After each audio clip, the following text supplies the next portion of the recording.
Hello, this is the Pet Safety Crusader Unmasked, showing you how to give your pet an injection at home. But I do advise you get a lesson from your veterinary professional first and just use this video to remind yourself a few of the tips or use it as a precursor to your lesson with your professional so that you've kind of boned up on your skills and things stick better. Also, do practice on something other than your pet first, or anybody's pet for that matter. An orange is a great thing, just using some water with a needle. In my classes, I use these injection pads by Rescue Critters that have kind of a skin to them. Just anything, because the first time you put a needle to skin, you want to make sure it isn't really a live pet, that you've had some practice first for his sake. Now, one of the things you should do is be in a very calm place yourself before you do this, because pets pick up on our energy. And if you need to calm your pet down out of your handy dandy little Pets toolkit, you may want to use a few drops of Rescue Remedy for dogs or cats, or for cats, Canine Calm by Earth Heart. Just spritzing a little in the air or a little bit on your fingers and rubbing it into their ear flaps a few moments before you're ready to give the injection. Then you want to have all of your tools ready. So what you're going to want to do is get your needle and your alcohol on a cotton cloth and wipe down that stopper of the medication.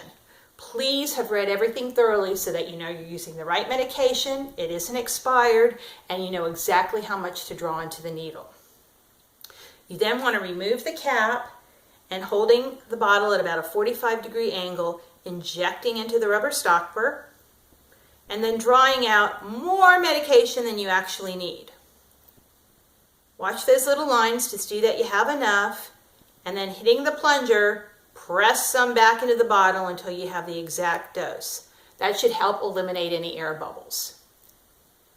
Remove the needle from the medication and just double check that there are no air bubbles. A lot of people like doing the little flicking to make sure, and you can also just ever so gently squeeze the plunger to make sure a tiny drop of the medication comes out of the needle.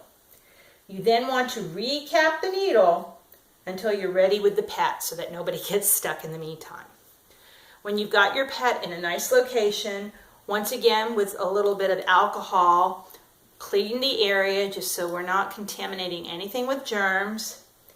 Get your needle and uncap it and hold it like a dart. Don't have your finger on the plunger because you might prematurely give the medication.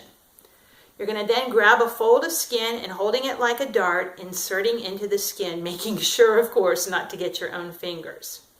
Before you actually give the medication, it's wise to pull back on the plunger just a tad, making sure nothing red, meaning blood, comes into the cylinder. If it does, it means you've hit a blood vessel and you need to remove the needle and start over. But if all is clear, go ahead and give the entire dose of the medication. Remove the needle, recap it quickly so that nobody once again gets stabbed, and then again, according to the medication, sometimes you're advised with cotton or even your fingers to rub the area to prevent any stinging and to help it get into the skin. Now give that puppy or that kitty cat a treat, a belly rub, a scratch, or whatever's needed, but have a wonderful life together. But do remember to always check with your veterinary professional, and anytime you give any medication, supervise your pet to make sure there is no reaction. This is the Pet Safety Crusader showing you how to give injections at home.